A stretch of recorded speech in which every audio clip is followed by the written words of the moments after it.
Hello friends, welcome to my YouTube channel Sujit Kumar Stambh classes गो। आज फिर से हम नेक्स्ट वीडियो लेकर के आ गए हैं। तो देखिए, ये जो है सेकंड पार्ट है संविधान की रचना में मूल्य जो था चैप्टर, जो 9th क्लास का ये थर्ड चैप्टर है, जिसका मैंने ए पार्ट लेकर के आ गया था, जिसमें 24 क्वेश्चन करवाया था। और यह है सेकंड पार्ट, जिसमें 25 से लेकर के क्वेश्चन मेरे पास है 57 तक। ठीक है, तो इस तरह से 57 क्वेश्चन तक हो जाएगा तो तीसरा चैप्टर कंप्लीट हो जाएगा। ठीक है, फिर हम अगला चैप्टर की ओर बढ़ेंगे। तो देख लीजिए, जो अगला है क्वेश्चन वह क्या है। 25 नंबर क्वेश्चन है। देखिए, अगर आपको पीडीएफ चाहिए तो आप टेलीग्राम ज्वाइन कर लीजिए। हमारा टेलीग्राम आप सर्च कीजिएगा टेलीग्राम पर जा कर के। ठीक है, अगर आपके मोबाइल में टेलीग्राम नहीं है तो टेलीग्राम आप प्ले स्टोर से डाउनलोड कर लीजिए और उसमें आप सर्च कीजिएगा सुजीत कुमार स्तंभ क्लासेज गो, तो मिल जाएगा। ठीक है, जिसमें 123 सदस्य हैं। ठीक है, मेंबर हैं। उसमें आप नीचे टिपिएगा, ज्वाइन लिखल होगा। ठीक है, ज्वाइन पर टच कीजिएगा तो ज्वाइन हो जाइएगा। ठीक है, उसमें इंग्लिश का क्विज भी होता है, तो आप उसको मारते भी रहिएगा, क्विज करते रहिएगा। तो इस तरह से आप सीखते रहिए, पढ़ते रहिए। अगर अच्छा लगता है तो लाइक कीजिए, शेयर कीजिए और सब्सक्राइब कर दीजिए। ठीक है, देखिए क्वेश्चन है 25 नंबर। 16 मई 1946 ईस्वी को कैबिनेट मिशन ने अपना प्रस्ताव को प्रस्तुत किया था। कब प्रस्तुत किया था प्रस्ताव को? जब इंडिया में आई थी तो किया था 16 मई 1946 ईस्वी को कैबिनेट मिशन ने अपना प्रस्ताव प्रस्तुत किया था। लेकिन भारत में आया कब था? तो भारत में आया था मित्र 24 मार्च 1946 ईस्वी को। 24 मार्च 1946 ईस्वी को भारत में आया और 16 मई 1946 ईस्वी को कैबिनेट मिशन ने अपना प्रस्ताव को प्रस्तुत किया था यहाँ। ठीक है, 26 नंबर क्वेश्चन देखिए मित्र। ठीक है, सब 26 नंबर क्वेश्चन क्या है? इन सब डेट का तो आप जानते हैं कि 9 दिसंबर 1946 ईस्वी को हमारा जो भारत का जो संविधान सभा है उसका गठन किया गया था। ठीक है, तो इस बात को आप ध्यान में रख लीजिएगा। ठीक है, भारतीय संविधान सभा में कुल कितने सदस्य थे? तो भारतीय संविधान सभा में कितने सदस्य थे मित्र? तो भारतीय संविधान जो सभा था उसमें 379 थे कि 299 थे कि 296 थे कि 379 या 299 थे, आप तो जान ही रहे होंगे। ठीक है, तो ऐसा करता हूँ, आपको हम HW दे देते हैं ताकि आपके ऊपर भी भार बढ़ जाए। ठीक है, कितने सदस्य थे आप कमेंट कीजिएगा। आप लोग कमेंट नहीं करते, शायद लगता है कि पिछले वीडियो में हमने भी क्वेश्चन दिया था। ठीक है, तो अगर आप कमेंट नहीं कीजिएगा, जब तक अगर आप कमेंट नहीं कीजिएगा तब तक उसका हम सही उत्तर अगले वीडियो में नहीं बतलाएंगे। भारतीय संविधान सभा को के अस्थायी अध्यक्ष डॉक्टर सच्चिदानंद सिन्हा को चुना गया था, परंतु अस्थायी अध्यक्ष किसे चुना गया था? पंडित जवाहरलाल नेहरू को, डॉक्टर राजेंद्र प्रसाद को, सरदार वल्लभ पटेल को कि महात्मा गांधी को? तो भारतीय संविधान सभा का जो अस्थायी अध्यक्ष चुना गया था डॉक्टर सच्चिदानंद सिन्हा को चुना गया था। जब संविधान सभा का गठन किया गया था 9 दिसंबर 1946 ईस्वी को, तो उसी वक्त चुना गया था मित्र डॉक्टर सच्चिदानंद सिन्हा को अस्थायी अध्यक्ष चुन लिया गया था। परंतु अस्थायी अध्यक्ष किसे चुना गया था? तो अस्थायी अध्यक्ष के रूप में चुना गया था मित्र डॉक्टर राजेंद्र प्रसाद को चुना गया था अस्थायी अध्यक्ष के रूप में। ठीक है ना। अगर मैं बात करूं महात्मा गांधी को, तो महात्मा गांधी का आप तो जानते हैं कि किस तरह के आदमी थे। ठीक है, और झंडा समिति के अध्यक्ष की बात करूं तो कौन थे? सरदार वल्लभ पटेल। और पंडित जवाहरलाल नेहरू संघ समिति के अध्यक्ष बनाए थे। प्रारूप समिति का गठन कब किया गया था मित्र? प्रारूप समिति का गठन किया गया था वो 29 अगस्त 1947 ईस्वी को। 29 अगस्त 1947 ईस्वी को प्रारूप समिति का गठन किया गया था। यहाँ भी एक डेट आया था 29 अगस्त 1947 ईस्वी को। तो 29 अगस्त 1947 ईस्वी को क्या गठन किया गया था? प्रारूप समिति का क्या किया गया था? गठन किया गया था। प्रारूप समिति का गठन कब किया गया था? याद रखिए कि 29 अगस्त 1947 ईस्वी किया गया था, इसलिए ए में टिक हो जाएगा, यहाँ पे बी में टिक हो जाएगा। ठीक है, और उसमें तो टिक मारा ही हुए हैं। और इसका कमेंट जरूर कीजिएगा। ठीक है, अगर कमेंट कीजिएगा तो इसका उत्तर हम दे देंगे। ठीक है, तो आप कमेंट जरूर कीजिएगा कि क्या सही है। प्रारूप समिति के अध्यक्ष किसे बनाया गया? ठीक है, तो इस हो गया ना 29 अगस्त 1947 ईस्वी को। 29 अगस्त 1947 ईस्वी को प्रारूप समिति का गठन किया गया था। ठीक है, और आप जानते हैं कि 26 नवंबर 1949 ईस्वी को 26 नवंबर 1949 ईस्वी को जो संविधान हमारा है वह बन करके तैयार हुआ था। चूँकि 9 दिसंबर 1946 ईस्वी को गठन किया गया था और 2 वर्ष 11 महीना 18 दिन बाद यह संविधान हमारा क्या हुआ, बन कर के तैयार हुआ था। यदि बात रही फरवरी 1948 की, तो बात तो हुआ ऐसा था कि जैसे प्ररूप समिति का जब गठन किया गया था ना, जिसका जो अध्यक्ष बनाया गया था डॉक्टर भीमराव अम्बेडकर को बनाया गया, और प्ररूप समिति का तो गठन 29 अगस्त 1947 ईस्वी को कर लिया गया। तो काफ़ी सोच समझ कर के इनके समिति का सदस्य था, मिल करके डॉक्टर भीमराव अम्बेडकर ने फरवरी 1948 ईस्वी में एक अच्छा प्रारूप तैयार किया संविधान सभा का, ठीक है ना, एक ढांचा तैयार किया, ठीक है। और 4 नवंबर 1948 ईस्वी को संविधान सभा के सामने पेश किया। संविधान जो सभा था, ठीक है ना, वहाँ जो संविधान का जो प्रारूप है उसको पेश किया और लगभग 114 दिन तक बहस चली मित्र इस पर, और लगभग इसमें 2473 संशोधन पेश किए गए। इसमें जो सुधार किए गए 2473 संशोधन पेश किए गए, और 2473 जैसे ही संशोधन पेश किए गए मित्र, उसके बाद जाकर के अंतिम रूप से 26 नवंबर 1949 ईस्वी को हमारा संविधान अंततः अंगीकृत कर लिया गया और 26 जनवरी 1950 ईस्वी को फिर लागू कर दिया गया। जिसमें जब संविधान बन गया था उससे 395 अनुच्छेद थे और 8 अनुसूची थी और 22 भाग थे, लेकिन 8 अनुसूची को बढ़ा करके अब धीरे धीरे वर्तमान में 12 अनुसूची हो गई है, जिसमें भूमि सुधार कानून, दल बदल कानून और जो पंचायती राज व्यवस्था है यह और नगर प्रशासन, ये 4 तरह के कानूनों को बढ़ाया गया। संविधान सभा को बाद में संशोधन हुआ। संविधान बनने से पहले कितने सुधार हुए, संशोधन पेश किए गए 2473 बार, ठीक है ना, 2473 बार संशोधन को पेश किया गया था, ठीक है। 114 दिन तक बहस चली थी। कितने दिन तक बहस चली थी? 114 दिन तक। 29 अगस्त 1947 ईस्वी को प्ररूप समिति का गठन किया गया। फरवरी 1948 ईस्वी को जो समिति बनाया गया था, जो जिनके सहयोग से, जिसका अध्यक्ष डॉक्टर भीमराव अम्बेडकर थे, उनके सहयोग से जो संविधान का प्रारूप तैयार हुआ वो फरवरी 1948 ईस्वी को, और 4 नवंबर 1948 ईस्वी को संविधान सभा के सामने वो संविधान जो बनाया गया था उन चीज़ को पेश किया गया और 114 दिनों तक उन बातों, वो जो संविधान का प्रारूप तैयार हुआ था 114 दिनों तक बहस चली। कहने का मतलब है कि उसमें कहा गया है कि इस तरह के, इसमें थोड़ा सा ऐसे चेंजिंग होना चाहिए, इसमें यह होना चाहिए, इसमें है ना थोड़ा बहुत जो सुधार की गई, उस तरह से जो विचार प्रकट किए गए थे 2473, ठीक है ना, 2473 बार किए गए, जिसको बोलते हैं कि 2473 संशोधन पेश किया गया और अंततः 26 नवंबर 1949 ईस्वी को संविधान बन गई और 26 जनवरी 1950 ईस्वी को लागू कर दिया गया। प्रारूप समिति का अध्यक्ष किसे बनाया गया था? तो प्रारूप समिति का अध्यक्ष अभी हमने तुरंत बतलाया कि डॉक्टर भीमराव अम्बेडकर को बनाया गया था। समझ गए कि नहीं? डॉक्टर राजेंद्र प्रसाद तो अस्थायी अध्यक्ष थे ही, और सरदार वल्लभ भाई पटेल की अगर मैं बात करूँ तो सरदार वल्लभ भाई पटेल को हमने यहाँ पे बतलाया था मित्र। सरदार वल्लभ भाई पटेल थे, क्या थे? यह थे झंडा समिति के अध्यक्ष बोल सकते हो, ठीक है ना। और जो क्या बोलते हैं पंडितलाल नेहरू थे, वो संघ समिति के अध्यक्ष। संविधान के प्रारूप पर कुल कितने दिनों तक बहस चली थी मित्र?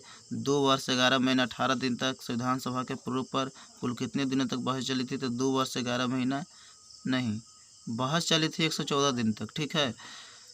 तो 2 वर्ष 11 महीना 18 दिन बनने में समय लगा था, ठीक है ना। संविधान को बनने में कितना समय लगा था? 2 वर्ष 11 महीना 18 दिन, लेकिन बहस कितना दिन चला था? 114 दिन तक बहस चला था। नहीं 6.4 दिन चला था, बल्कि 114 दिनों तक बहस चली थी। प्रारूप समिति के अध्यक्ष किसे बनाया गया था? डॉक्टर भीमराव अम्बेडकर को बनाया गया था, ठीक है। संविधान सभा के सामने जवाहरलाल नेहरू ने उद्देश्य प्रस्ताव को कब पेश किया था? ठीक है ना। संविधान सभा के सामने जवाहरलाल नेहरू ने उद्देश्य प्रस्ताव को कब पेश किया था? तो 13 दिसंबर 1946 ईस्वी को पेश किया था, ठीक है ना। 13 दिसंबर 1946 ईस्वी को संविधान सभा के सामने जवाहरलाल नेहरू ने उद्देश्य प्रस्ताव को पेश किया था, ठीक है। 1 अगस्त 1920 ईस्वी की बात करूँ, ये तो असहयोग आंदोलन स्टार्ट हुआ था महात्मा गांधी के द्वारा। 5 फरवरी 1922 ईस्वी को असहयोग आंदोलन को समझिए तो एक चोरा चोरी कांड हुआ था, जिसमें 22 पुलिसकर्मी मारे गए थे, जिसकी वजह से महात्मा गांधी 12 फरवरी 1922 ईस्वी को वापस ले लिए थे असहयोग आंदोलन, ठीक है। भारतीय संविधान के 42वें संशोधन द्वारा कब धर्मनिरपेक्ष शब्द को प्रस्तावना में जोड़ा गया था? तो भारतीय संविधान के 42वें संशोधन द्वारा धर्मनिरपेक्ष शब्द को 1976 ईस्वी में जोड़ा गया था। ए ऑप्शन इसका राइट हो जाएगा। 1978 ईस्वी में संविधान के 44वें संशोधन के द्वारा संपत्ति के अधिकार को मौलिक अधिकार से हटा लिया गया था और अनुच्छेद नंबर 300 के क्रम में सिर्फ लीगल राइट के रूप में रख दिया गया था, मतलब सिर्फ कानूनी अधिकार के रूप में रख दिया गया था। मौलिक अधिकार कहने का मतलब मौलिक अधिकार का जो संरक्षक होता है सुप्रीम कोर्ट होता है और हाई कोर्ट होता है, ठीक है। तो अगर आपको मौलिक अधिकार से किसी प्रकार का अगर हनन होता है, किसी तरह से अगर अधिकार छीना जाता है, अगर उल्लंघन होती है, तो आप डायरेक्ट सुप्रीम कोर्ट जा सकते हैं या हाई कोर्ट जा सकते हैं। लेकिन अन्य जो कानून है उसके लिए आपको सिस्टम फॉलो करना पड़ता है, प्रोसेस। सबसे पहले आप थाना में केस दर्ज करवाइए या फिर आप डिस्ट्रिक्ट कोर्ट जाइए, सिविल कोर्ट जाइए, है ना। उसके बाद नहीं सुनवाई अगर होती है, आप संतुष्ट नहीं उस केस से हैं सुनवाई से, तो उसके बाद हाई कोर्ट जाइए, उसके बाद सुप्रीम कोर्ट जाइए। लेकिन मौलिक अधिकार एक ऐसा है, राइट है जिसमें अगर किसी तरह की अगर दिक्कत होती है तो डायरेक्ट आप सुप्रीम कोर्ट या हाई कोर्ट जा सकते हैं, क्योंकि मौलिक अधिकार को सुप्रीम कोर्ट या हाई कोर्ट का संरक्षक माना गया है, ठीक है ना। और संविधान का भी संरक्षक माना गया है सुप्रीम कोर्ट को। तो देख लीजिए मित्र, 1978 ईस्वी में हम बतलाएँ। यदि 1951 ईस्वी की अगर मैं बात करूं तो 1951 ईस्वी में सबसे पहले जो संविधान में संशोधन हुआ था मित्र, फर्स्ट जो संविधान संशोधन हुआ था 1951 ईस्वी में हुआ था।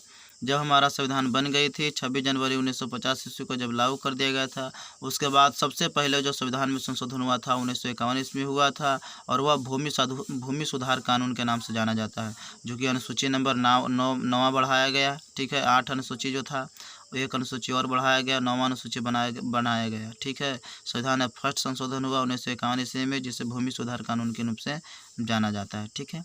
1985 ईस्वी में 1985 ईस्वी में क्या हुआ था? 1985 ईस्वी में मित्र 52वां संविधान संशोधन हुआ था, 52, ठीक है ना, अमेंडमेंट हुआ था। मतलब कि 52वां संविधान संशोधन हुआ था, 52 52 अमेंडमेंट, ठीक है। 52वां संविधान संशोधन हुआ था 1985 ईस्वी में। इसके द्वारा दल बदल कानून को लाया गया और अनुसूची नंबर 10 को 8 से 9 जो हुआ था, अब 9 से कितना हो गया? 10 हो गया, ठीक है। दल बदल कानून क्या था मित्र? होता ऐसा था कि सांसद हो या विधायक हो, ये सब जो है से एक दल से दूसरे दल में बदल जाते थे, एक दल से दूसरे दल में चल जाते थे, ठीक है।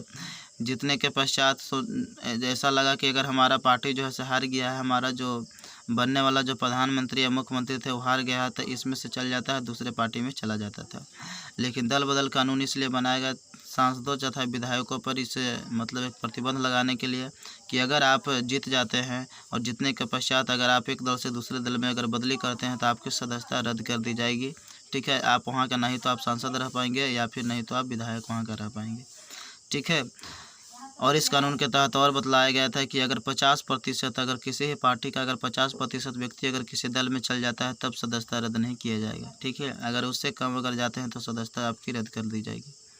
और भूमि सुधार कानून के मतलब यह था मित्र कि इसके तहत जो जिस पर जो व्यक्ति जितना खेती करता था उसका ज़मीन उतना रजिस्टर कर दिया गया था, ठीक है। आज जो इतना जो खेत है, किसी का 20 बीघा 40 बीघा 50 बीघा, किसी का 10 बीघा, किसी का है ना 10 कट्ठा 20 कट्ठा, पहले जो था से भूमि सुधार कानून के तहत ही ऑफिसर आया अपना मतलब गांव देहात में और जा कर के इसे कहा कि इसे आप कितना ज़मीन पर खेती करते हैं, तो कहा गया कि हम अगर जो व्यक्ति जितना ज़मीन पर कहा कि हम खेती करते हैं उतना ज़मीन उसका लिखा गया, ठीक है, और रजिस्ट्री हो गई, ठीक है। और जो व्यक्ति डरता था उसका तो नहीं लिखा पाया, कहा जो डरता था वो क्या कहता था कि जी मालिक के ज़मीन है, ठीक है ना, जी हुजूर मालिक है। तो उस समय अगर मालिक के है इस तरह से अगर ऐसा बोलता था तो क्या होता था? अब मालिक के जिसका है वही ना लिखाएगा, ठीक है। फिर भी ऑफिसर कहता था कि तुम खेती करते हो, इस पर तो तुम्हारा ज़मीन है ना हमारा ना है, मालिक है, तो ठीक है मालिक है। तो इसलिए अगर जो इसी में जो व्यक्ति जैसे ज़्यादा ऐश तैश करने वाला था, है ना, जो कुछ बुद्धिजीवी था, वो व्यक्ति कहा कि हमने इतना पर करते हैं, इतना पर करते हैं। जो डराकू नहीं था उसी का ज़मीन रहा, ठीक है ना। अगला क्वेश्चन जो है, संविधान के किस संशोधन द्वारा 1976 ईस्वी में भारत को समाजवादी राज्य घोषित किया गया था? तो संविधान के किस संशोधन के द्वारा 1976 ईस्वी में भारत को समाजवादी राज्य घोषित किया गया था मित्र? तो फर्स्ट संविधान संशोधन की 52वां संविधान संशोधन की 73वां की 42वां संविधान संशोधन। तो 42वां संविधान संशोधन के तहत 1976 ईस्वी में भारत को समाजवादी राज्य घोषित कर दिया गया था। ठीक है ना। मौलिक अधिकार कहाँ से लिया गया है? मौलिक अधिकार जो लिया गया था मित्र भारतीय संविधान में, वह मौलिक अधिकार अमेरिका से लिया गया है। ठीक है, और इसका उत्तर क्या हो जाएगा? 42वां संविधान संशोधन। मौलिक अधिकार और मौलिक कर्तव्य रूस से लिया गया है, और नीति निर्देशक तत्व कहाँ से लिया गया है? आयरलैंड से लिया गया है। और आपात उपबंध की बात करूँ मैं, आपातकाल जो होता है वो जर्मनी से लिया गया है। ठीक है, तो इस तरह से 34 क्वेश्चन पूर्ण हुआ। उसके बाद हम चलते हैं अगला क्वेश्चन की ओर। ये रहा अगला क्वेश्चन। मौलिक अधिकार को भाग कितना में रखा गया है? तो मौलिक अधिकार को भाग 3 में रखा गया है। ठीक है ना, मौलिक अधिकार को भाग कितने में रखा गया है? 3 में रखा गया। मौलिक अधिकार को अनुच्छेद कितना में रखा गया है मित्र? तो मौलिक अधिकार को अनुच्छेद कितना में रखा गया है? तो 12 से 35 में रखा गया। 36 से 51 में तो नीति निर्देशक तत्व हो जाएगा। 51 के क्रम में अगर आपको हो जाएगा मौलिक कर्तव्य, और 72 में क्षमा दान की शक्ति प्राप्त है राष्ट्रपति को। ठीक है, तो ध्यान दीजिएगा। भारतीय संविधान में कितने अनुच्छेद, भाग तथा अनुसूची है? तो भारतीय संविधान में 395 अनुच्छेद है, 22 भाग है और 12 अनुसूची है। ठीक है ना, 395 भाग और 22 भाग और 12 अनुसूची। 395 अनुच्छेद, 22 भाग और 12 अनुसूची। सी ऑप्शन राइट है। भारतीय संविधान जब बना था उस वक्त कितना अनुसूची था? तो 8 अनुसूची था जब संविधान बना था। ठीक है, अभी बतलाया ना कि भारत जो संविधान बना था तो 8 अनुसूची था। उसके बाद आवश्यकता अनुसार बढ़ाई गई थी, 4 अनुसूची और बढ़ी थी, है ना। 8 4 12 हुआ था। ठीक है, और चारों का नाम भी हमने लिया था। भारतीय संविधान के किस अनुसूची में भाषा का वर्णन किया गया है? तो भारतीय संविधान की किस अनुसूची में भाषा का वर्णन किया गया है? तो भाषा का वर्णन किया गया है 8वां अनुसूची में। अनुसूची नंबर 8 में भारतीय संविधान की किस अनुसूची में भाषा का वर्णन किया गया है? तो 8 में किया गया। संसद के नेता किसे कहा जाता है? तो संसद के जो नेता कहा जाता है मित्र, वह कहा जाता है प्रधानमंत्री महोदय जी का। ठीक है ना, संसद के नेता कहा जाता है। लोकसभा का भी नेता आप कहें तो इन्हीं का कहा जाता है। संविधान तथा मौलिक अधिकार का संरक्षक किसे कहा गया है? संविधान तथा मौलिक अधिकार का संरक्षक किसे कहा गया है? ठीक है ना, तो आप बनाइएगा क्वेश्चन इसका। आप बनाइएगा कि सर्वोच्च न्यायालय कहा गया है कि उच्च न्यायालय कहा गया है, अधीनस्थ न्यायालय का। शायद इसके बारे में मैंने पिछले बार बतलाया भी था, अभी तुरंत कुछ समय पहले।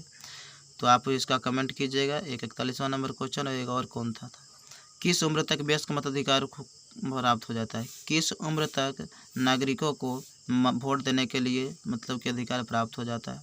तो 18 वर्ष तक। ठीक है, 21 वर्ष तक आप मुखिया में चुनाव लड़ सकते हैं, है ना। मतलब कि पंचायती राज व्यवस्था में आप चुनाव लड़ सकते हैं, चाहे आप जिला परिषद में लड़े, चाहे मुखिया में लड़े, चाहे पंचायत समिति में लड़े, चाहे पंच में लड़े, चाहे सरपंच में लड़े।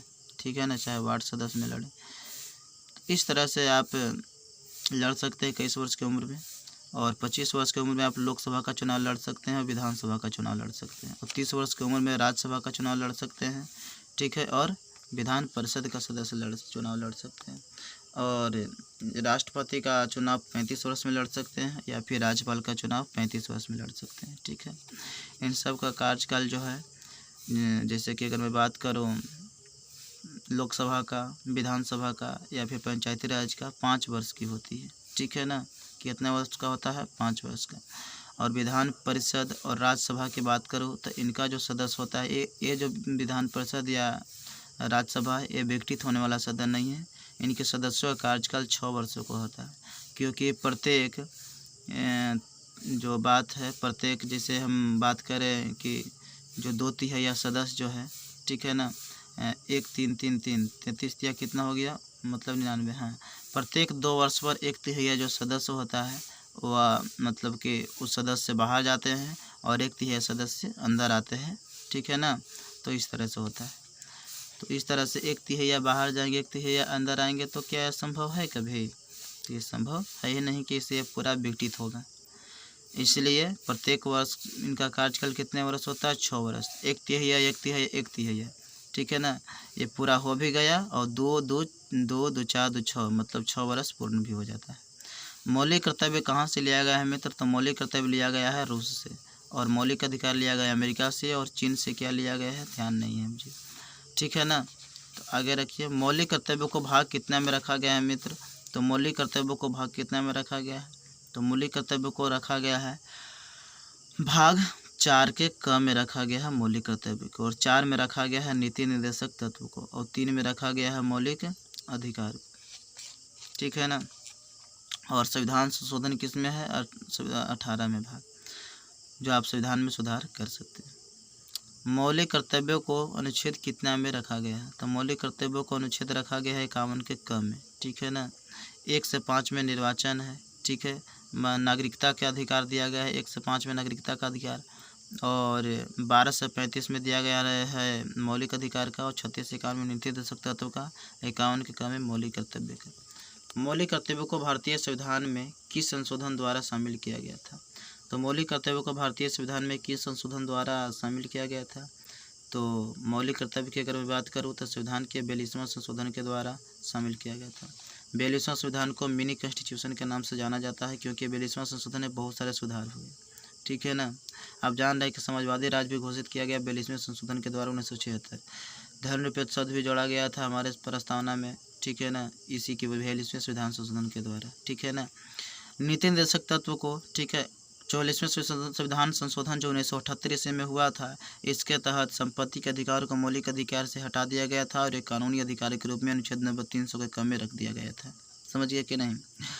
और संविधान में 86वां संशोधन किया गया था 2002 ईस्वी में। इसके तहत ही जो प्राथमिक शिक्षा का अधिकार है उसे लागू किया गया था, और मौलिक अधिकार में प्राथमिक शिक्षा के अधिकार को मौलिक अधिकार में अनुच्छेद नंबर 21 के क में रख दिया गया, ठीक है ना, जिसे मौलिक अधिकार के रूप में जानते हैं। 86वें संविधान संशोधन का ही यह नतीजा है। और 1 अप्रैल 2010 ईस्वी के पूरे देश में लागू कर दिया गया कि 6 से 14 वर्ष तक सभी बालक एवं बालिकाओं को मुफ्त में शिक्षा देने का वादा करती है सरकार, ठीक है। तो 86वें संविधान संशोधन के तहत ही ऐसा हुई थी, समझिए कि नहीं। क्योंकि प्रोफेसर अमर्त्य सेन ने कहा था कि देखिए, आप अगर नारा लगाते हैं कि बाल मजदूर अपराध है, ठीक है ना, बाल मजदूर अगर अपराध है, ठीक है, 10 अक्टूबर 2006 ईस्वी को जो आप बाल मजदूर अपराध के आपने जो नीति नियम बनाया, घोषणा जो आपने किया है, तो बतलाए कि जिसके यहाँ अगर खाना दाना के लिए अगर कुछ पैसे नहीं हैं, खा पी नहीं सकता है, तो उसके बच्चा तो होटल पर रहेगा ना, तभी तो उसका खाना दाना चलेगी। तो इसीलिए सरकार ने उस बात को ध्यान में रखते हुए संविधान में संशोधन किया 86वां 2002 ईस्वी में, और जिसके तहत प्राथमिक शिक्षा के अधिकार का अधिनियम बने और 1 अप्रैल 2010 ईस्वी को पूरे भारत में लागू कर दिया गया। और इसी की परिणति है कि आज लोगों को मुफ्त में शिक्षा सरकारी विद्यालय में मिल जाती है। नीति निर्देशक तत्वों का भारतीय संविधान में कहाँ से लिया गया है? तो नीति निर्देशक तत्व को भारतीय संविधान में आयरलैंड से लिया गया है, और मौलिक कर्तव्य को रूस से, और मौलिक अधिकार को अमेरिका से लिया गया है, ठीक है। ब्रिटेन से बहुत सारे चीज़ लिया गया है, ठीक है ना। ब्रिटेन से बहुत सारे चीज़ लिया गया, क्योंकि ब्रिटेन से ही प्रभावित है भारतीय संविधान। नीति निर्देशक तत्वों का भाग कितना में रखा गया है? तो नीति निर्देशक तत्वों का भाग कितना में रखा गया है मित्र? भाग 4 में रखा गया है नीति निर्देशक तत्वों को। भाग 3 में तो मौलिक अधिकार को रखा गया है, ठीक है ना। इस बात को आप ध्यान में रख लीजिएगा। तो 48 क्वेश्चन हो गया। देखिए अगला नंबर क्वेश्चन, दक्षिण अफ्रीका के लोकतांत्रिक संविधान की रचना में कौन सा संघर्ष सबसे अधिक महत्वपूर्ण था? तो दक्षिण अफ्रीका के लोकतांत्रिक संविधान की रचना में कौन सा संघर्ष सबसे अधिक महत्वपूर्ण था? श्वेत और श्वेत का, दक्षिण अफ्रीका के, भारत का, नेल्सन मंडेला और डी क्लार्क का, स्त्रियों पुरुषों का, यह सब गलत है, ये ऑप्शन राइट है। यहाँ रंगभेद की नीति हुई थी मित्र। रंगभेद के कारण दक्षिण अफ्रीका के जो लोग थे उन्होंने उसके खिलाफ आवाज़ उठाई थी, ठीक है ना, क्योंकि अंग्रेजों का भी तो शासन दक्षिण अफ्रीका में था और गोरा और काला करते थे। इसकी वजह से वहाँ के जो लोग था उन्होंने आवाज़ उठाई, और अंततः जो समय था लगभग 26 अप्रैल किया कुछ 1994 ईस्वी का समय था, और उस समय वहाँ जो दक्षिण अफ्रीका का जो संविधान है उसको फिर बनाई गई, और वहाँ अश्वेत का राष्ट्रपति ग्रहण हुआ, ठीक है। उसी वक्त ऐसा चीज़ हुआ था, समझे कि नहीं। तो शायद उतना ही था, 26 अप्रैल 1994 का, ठीक है। 26 अप्रैल 1994 ईस्वी है जो पहला अश्वेत मतलब राष्ट्रपति बने, नेल्सन मंडेला, ठीक है ना, ध्यान दीजिएगा। और उसके बारे में बतलावे किए थे कि उसका संविधान जो बनने में समय लगा था 1 वर्ष 10 महीना 28 दिन लगी थी, ठीक है। निम्नलिखित में कौन सा प्रावधान जो है, निम्नलिखित में कौन सा प्रावधान लोकतांत्रिक संविधान में नहीं होता है? सरकार का अधिकार तो होता है, सरकार का अंग भी होता है। सरकार का कितने अंग है? 3 अंग है, विधायिका, कार्यपालिका और न्यायपालिका। विधायिका कानून बनाती है, कार्यपालिका उस कानून को लागू करती है, और इनमें से अगर कोई गलत काम करता है तो न्यायपालिका उसका दंड देती है। नागरिकों का अधिकार भी है, लेकिन शासकों का नाम नहीं है इसमें, ठीक है। कौन सा प्रावधान लोकतांत्रिक संविधान में नहीं है? ठीक है, लोकतांत्रिक संविधान में कोई शासक ऐसा नहीं होता है, कोई राजा नहीं होता है। निम्नलिखित में से कौन भारतीय संविधान की विशेषता नहीं है? ठीक है, क्योंकि लोकतांत्रिक देश में जनता शासन करती है, ना कि कोई स्पेशल आदमी। निम्नलिखित में से कौन भारतीय संविधान की विशेषता नहीं है? लोकतांत्रिक गणराज्य है, संसदीय सरकार है, एकात्मक शासन नहीं है, यही गलत है। स्वतंत्र न्यायपालिका भी है। अगर कहेगा कि भारतीय संविधान की विशेषता क्या है, तो विशेषता में बोलना है कि लोकतांत्रिक गणराज्य, संसदीय सरकार और स्वतंत्र न्यायपालिका, लेकिन विशेषता नहीं है, तभी एकात्मक शासन है। निम्नलिखित में धर्मनिरपेक्ष राज्य का सही अर्थ क्या है? नागरिकों को अपने धर्म के प्रचार पर रोक, नास्तिकता का प्रचार राज्य की ओर से, पूजा पाठ अथवा धार्मिक आचरण पर अंकुश नहीं, राज्य का अपना कोई धर्म नहीं है। धर्मनिरपेक्षता का मतलब होता है, धर्मनिरपेक्ष राज्य का मतलब होता है कि राज्य का अपना कोई धर्म नहीं है। ठीक है, आपको जो धर्म मानना है आप मान सकते हैं। ठीक है, आप फ्री हैं। भारतीय संविधान पर किस देश के संविधान का सबसे अधिक प्रभाव पड़ा है? भारतीय संविधान पर किस देश के संविधान का सबसे अधिक प्रभाव पड़ा है? तो ब्रिटेन का सबसे ज़्यादा पड़ा है, हमने बतलाया भी था पिछले बार। रूस से मौलिक कर्तव्य को लिया गया है और अमेरिका से मौलिक अधिकार को उत्तरलैंड से कहा, तो वही जो आयरलैंड जो होता है ना, आयरलैंड से किस चीज़ को लिया गया है वो शायद ध्यान नहीं है। ठीक है ना, हालांकि ऐसे नीति निर्देशक तत्व को आयरलैंड से लिया गया है। किसी नीति के विरुद्ध संघर्ष करने के कारण नेल्सन मंडेला को कारावास में रहना पड़ा था? किस नीति के विरुद्ध संघर्ष करने के कारण नेल्सन मंडेला को कारावास में रहना पड़ा था? तो रंग भेद के कारण। ठीक है ना, न मतभेद है, न शास्त्र भेद है, बल्कि रंग भेद के कारण, जो कि श्वेत देखे ही उधर पीछे। संवैधानिक देश का सर्वोच्च क्या होता है? संवैधानिक देश का सर्वोच्च जो होता है कानून होता है। ठीक, क्या होता है? कानून होता है, क्योंकि संविधान किसी भी देश का बनता है और उसी के अनुसार सबको चलना पड़ता है। ठीक है। भारतीय राष्ट्रीय कांग्रेस पार्टी के अध्यक्ष कौन थे? तो भारतीय राष्ट्रीय कांग्रेस पार्टी के जो अध्यक्ष थे मित्र भूमेश चंद्र बनर्जी थे भारतीय राष्ट्रीय कांग्रेस पार्टी के अध्यक्ष।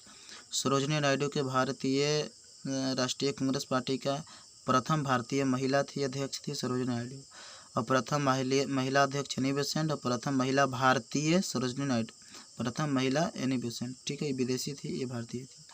बदरुद्दीन तैयब थे प्रथम मुस्लिम अध्यक्ष थे भारतीय राष्ट्रीय कांग्रेस पार्टी के। महात्मा गांधी दक्षिण अफ्रीका से स्वदेश कब लौटे थे? दक्षिण अफ्रीका से महात्मा गांधी वापस कब लौटे थे? तो वह लौटे थे 1915 ईस्वी में, कि 1916 ईस्वी में, कि 1917, कि 1918। तो 1915 ईस्वी में वापस लौटे थे। 1916 ईस्वी में जब अधिवेशन हो रहा था तो उस वक्त राजकुमार शुक्ल गया। उसके बाद चंपारण की समस्या को समझाने के लिए 1917 ईस्वी में चंपारण की समस्या का मतलब कि निपटारा हुआ 1977 ईस्वी में। ठीक है ना, चंपारण सत्याग्रह के नाम से जिसे जाना जाता है। ठीक है, तो इस तरह से। और 1918 ईस्वी में आप जानते हैं कि अहमदाबाद आंदोलन भी हुई थी, जो महात्मा गांधी की ही वजह से हुई थी। तो इस तरह से आप 10th क्लास में आप जाइएगा तो इतिहास से पढ़नी है। ठीक है, तो आज का इतना ही वीडियो रहेगा। और संविधान की रचना मूल्य जो चैप्टर था उसका आज एंडिंग हो गया है, आज समाप्त हो गया है। 57 क्वेश्चन उससे रेडी हुआ समझिए तो। ठीक है, और हम चलते हैं अब अगला क्वेश्चन की ओर चलेंगे, लेकिन अब अगले वीडियो में चलेंगे। ठीक है ना, अगला चैप्टर के साथ। तो इस तरह से आप पढ़ते रहिए, शेयर करते रहिए, सब्सक्राइब कीजिए और शेयर कर दीजिए, और सब लोगों को बता दीजिए कि इस पर इस तरह के वीडियो आते रहते हैं। ठीक है, आपको अंग्रेजी पढ़ना है, प्ले लिस्ट में इंग्लिश का ही बनाया हुआ है। ठीक है, उस पर भी समय समय वीडियो जाती रहती है। अगर 11th 12th के अगर कोई है तो उनका भी कह दीजिए, वो भी अपना पढ़ते रहेंगे। ठीक है ना, उसका भी प्ले लिस्ट बना हुआ है, मैथ चलती है उनको। ठीक है, और अंग्रेजी पढ़ना है पढ़ लीजिए। ठीक है, बेसिक टू एडवांस बिल्कुल बच्चा से लेकर के बिल्कुल एकदम हाई लेवल तक है, तो आप सीखते रहिए। Thank you for watching video.